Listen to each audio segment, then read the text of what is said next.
توجہ ہے آپ حضرات کی؟ وہی ہم نے بارہا کہا، بارہا کہہ رہے ہیں اور بار بار کہیں گے کہ مجلسوں کا تقدس ہے۔ آپ کو حرم امام حسین میں موبائل لے جانے نہیں دیتے اور آپ کو حرم امام رضا میں موبائل لے جانے نہیں دیتے، لہٰذا مجلسوں کا تقدس بھی محفوظ کریں یا اپنے قیمتی موبائل اپنی جیبوں کی زینت رکھیں، یہ عوام کو اور مجمع کو نہ دکھائیں۔ ایک صلوات پڑھیں ذرا محمد والے۔ اللہ کو اس کائنات میں اپنے حبیب نبی سے زیادہ کوئی اچھا نہیں لگتا، بلکہ میں یہ بھی کہتا ہوا گزروں کہ سرکار عاشق مصطفیٰ ہیں، سرکار معشوق الہی ہیں یا عاشق الہی ہیں؟ اچھا، یہ لفظ کیونکہ اتنا ناکام عاشقوں نے استعمال کیا ہے کہ آپ بھی تیار نہیں ہیں مجھ سے سننے کو، ورنہ اگر کوئی لفظ عشق سمجھنا چاہتا ہے تو اسے حسین کے دروازے پہ آنا ہوگا۔ حدیث عشق، حدیث عشق دو باب است کربلا و دمشق۔ عشق کی کتاب کے دو ہی تو باب ہیں، یہ کتاب عشق لکھی ہے دو ہی لوگوں نے، حدیث عشق دو باب است کربلا و دمشق، یکے حسین رقم کر دیگر زینب۔ مادر آن مرکز پرکار عشق، یہ اس کی ماں ہے کہ جو عشق کے دائرے کا مرکز ہے۔ مادر آن کاروان سالار عشق، یہ اس کی ماں ہے جو عشق کے کاروان کا سالار ہے۔ اور پھر یہ اس میں تو نام نہیں لیا تھا نا علامہ اقبال نے کہ اس سے مراد کون ہے، تو امام حسین کی طرف اشارہ ہے یا جناب زینب کی طرف؟ مگر پھر علامہ نے اور وضاحت کی کہ ہاں یکے شمع شبستان حرم، ایک وہ بیٹا بھی تو ہے جو حرم الہی کی شمع ہے۔ ہاں یکے شمع شبستان حرم، حافظ جمیعت خیر الامم، جس نے بہترین امت کو مرنے سے بچایا، تا نشیند آتش پیکاروں کی، کسی طرح جنگ کی آگ ٹھنڈی پڑ جائے بس اور بس۔ تا نشیند آتش پیکاروں کی، پشت پازد بر سرے تاج و نگی۔ حسن مجتبیٰ نے کسی کی بیعت نہیں کی تھی، تخت و تاج کو لات ماری۔ ہمارا بیعت، ہمارا کربلا کے واقعے میں بھی اور صلح حسن میں بھی وہی عقیدہ ہے جو علامہ اقبال کا عقیدہ ہے۔ علامہ اقبال امام حسن کی صلح کو تخت و تاج کو لات مارنا کہتے ہیں، بیعت تو بہت دور کی بات، اور بیعت کا دماغ میں ایک کچرا بھرنے والوں سے جملہ کہوں گا، یہ توجہ ہے، ممبر کی زبان میں نے چھوڑی نہیں ہے، جن کے دماغ میں بھوسا بھرا ہوا ہے بیعت کا، ان کے لیے کہہ رہا ہوں۔ اگر امام حسن نے بیعت کی ہوتی تو امام حسین کے اس جملے پہ کوئی تو کھڑا ہو کے کہتا، جب حسین نے یہ کہا تھا کہ مثلی لا یبایع مثلا، مجھ جیسا اس جیسے کی بیعت نہیں کر سکتا،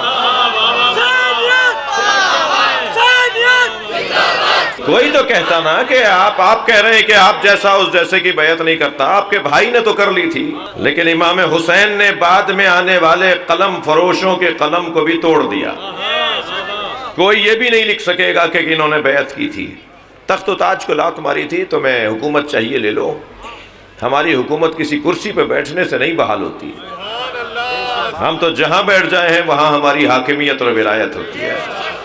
جب میرے مولا اپنے دور حکومت میں اس زینے پر جا کر بیٹھے جہاں نبی بیٹھتے تھے تو سرگوشیاں ہونے لگیں۔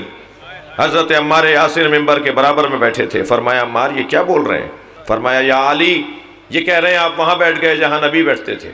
میرے مولا علی نے ممبر پر ایسے ہاتھ مارتے فرمایا ما ھذہ الاعواد انا راکب کتف النبی، یہ لکڑیوں کا ڈھیر کیا ہے، میں نبی کے دوش پہ بیٹھا ہوں۔ بہت واضح اور روشن انداز سے عزیزان گرامی فضائل اور مناقب کا باب ہے، یہاں اللہ اعلان فرما رہا ہے فَلَا وَرَبِّكَ لَا يُؤْمِنُونَ حَتَّى يُحَكِّمُوكَ فِي مَا شَجَرَ بَيْنَهُمْ، اے میرے نبی تمہارے رب کی قسم وہ مومن ہی نہیں ہے جو تمہیں اپنا حاکم نہ مانے۔ اللہ نے خود اپنی قسم کھائی ہے، یہ کہہ کے تمہارے رب کی قسم۔ کیا پیار ہے، کیا محبت ہے، کیا عاشقانہ انداز ہے۔ وہ مومن نہیں ہو سکتا جو تمہیں اپنا حاکم نہ مانے۔ ثم لا یجدوا فی انفسہم حرجا، اور تمہارے فیصلے پر بال برابر بھی شک نہ کرتا ہو۔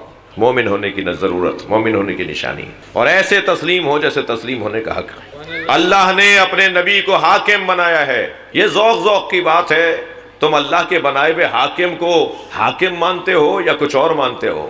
یہ ذوق کی بات ہے کہ تم نبی کو کیا مانتے ہو؟ ہم تو وہی مانتے ہیں جو اللہ نے مانا ہے، لہٰذا اب من کن تو مولا کا ترجمہ وہی کرو جو اللہ نے انہیں بنایا ہے۔ فرمایا میں جس کا مولا ہوں، علی اس کا مولا ہے۔ میں نے اپنی تمہید مکمل کی عزیزو۔ تسلسل اور گفتگو کا عنوان یہ ہے کہ یہ کائنات بغیر حجت خدا کے نہیں رہے گی۔ یہ کائنات بغیر حجت خدا کے نہ سانس لیتی ہے، نہ باقی رہتی ہے، نہ وجود میں آئی ہے۔ حجت خدا وہ کہ جو خلق سے پہلے ہو، خلق کے ساتھ ہو اور خلق کے بعد ہو۔ کچھ بھی نہیں تھا اور اللہ کی حجت تھی۔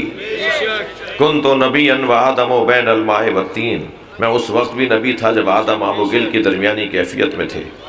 رات بہت ہو گئی ہے مگر آپ کی ولائی سماعتیں جاگ رہی ہیں، تو مجھے ایک جملہ مکمل کرنے دیجئے۔ حدیث آدھی نہ سنا کریں، نہ بیان کیا کریں۔ کنت نبیا وآدم بین الماء والطین، میں نبی تھا جب آدم آب و گل کی درمیانی کیفیت میں تھے۔ حدیث پوری جب ہوتی ہے جب نبی فرمائے کانا علی ولی وآدم بین الماء والطین، علی اس وقت بھی نبی تھا جب آدم آب و گل کی درمیانی کیفیت میں تھے۔ یہ جو ولایت کا اور حجیت کا سلسلہ ہے یہ خلق سے پہلے کا ہے، اور خلق کے ساتھ بھی ہے اور خلق کے بعد بھی رہے گا، یعنی کوئی نہیں بچے گا۔ وَيَبْقَى وَجْهُ رَبِّكَ ذُو الْجَلَالِ وَالْإِكْرَامِ، کوئی نہیں ہوگا مگر اللہ کا چہرہ رہے گا۔ اور اللہ کا چہرہ کسے کہا جاتا ہے؟ جس سے اللہ پہچانا جائے، اور جس سے اللہ پہچانا جاتا ہے ان میں پہلے کا نام علی ہے، آخری کا نام مہدی ہے۔ یہ ہستیاں ہیں جن کے ذریعے اللہ پہچانا جاتا ہے۔